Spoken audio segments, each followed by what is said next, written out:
Next up, the Cavs and the Pacers. Will Lance Stevenson blow in LeBron James' ear again? I think he will, and I also think he should. Look, I love the Indiana Pacers team. I think that this is one of the more underrated stories of the entire NBA season. This is a team that traded Paul George, the best player you could argue in the history of the franchise. And guess what happened? They got better. They ended up with a better team because Victor Oladipo ended up being such an amazing pickup for them. You had Lance Stevenson, who's turned into a great player. Sabonis has been really nice for them this year. Miles Turner has been pretty iffy overall, but this year, or the past couple weeks, I should say, he's really started to turn it around. They have a lot of important pieces on this team, but Bojan Bogdanovic versus LeBron James, they got to find a way to slow down LeBron a little bit if they want a chance to win this series.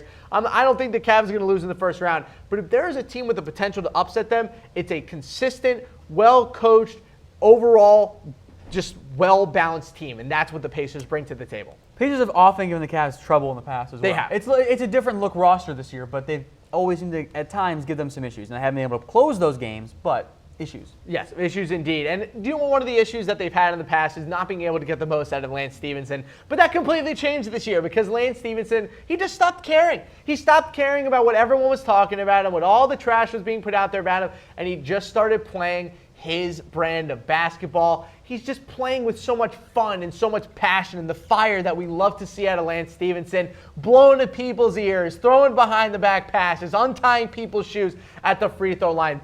Peak Lance Stevenson is back, and I cannot be happier. He's a big-time matchup going into this one. I think it's going to be a really, really fun matchup for Lance Stevenson going up against the Cavs. All right, they are the 5 seed, though, against the number 4 seeded Cleveland Cavaliers. What do you make of them? So the Cavs, it all revolves around one guy. It revolves around LeBron James. And what is he going to be able to do this year? Because I understand that LeBron is LeBron, but he led the league in minutes this year at 33 years old, the oldest player in NBA history to lead the NBA in minutes. Never happened before, and now we have to see what does LeBron have left. Is he going to be able to be that force of nature in the playoffs this year that he usually is with all the minutes that he's played? Now, everyone is going to say the obvious answer is yes. I wonder if these minutes are going to take a toll on him around the Eastern Conference Finals or the Warriors. It's not that he's played the most minutes on the Cavs. He's played the most minutes of any player in the NBA at 33 years old. Eventually that catches up to you. He played in all 82 games this year, which no one saw coming. The top matchup this year for the Cavs, it's LeBron versus everyone. What is LeBron James going to be able to do? He's going to be LeBron. You got to hope so. He's going to ball out. I have no doubts about that. You got to hope single so, one. But we have a big challenge this year with the Cavs. It's can Kevin Love be the number 2 guy and win a title? Because he was not the number 2 last year or the year before. It was Kyrie Irving.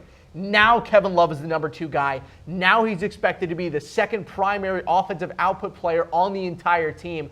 We'll see what Kevin Love's able to do this year with all defenses keying on him more. He's going to see more double teams. And the Eastern Conference as a whole is much, much more well-equipped to stop offenses down low. If you look at the matchups that they have, Miles Turner for the Indiana Pacers, for instance. With the Raptors, you have Serge Ibaka and Jonas Valanciunas. With Miami Heat, Hassan Whiteside. The Sixers with Embiid. The Celtics with Al Horford. And the Bucks with John Henson and Giannis. This is a good overall defensive conference, and we're going to really see what Kevin Love has to him this year. Right, who you got, Harris? Cavs or Pacers? I'm taking the Cavs. I take them in 6. Look, Cavs in 4. I don't think that the Cavs are going to make it to the finals this year. They will. I've said that before, said it again, but they're going to beat the Pacers.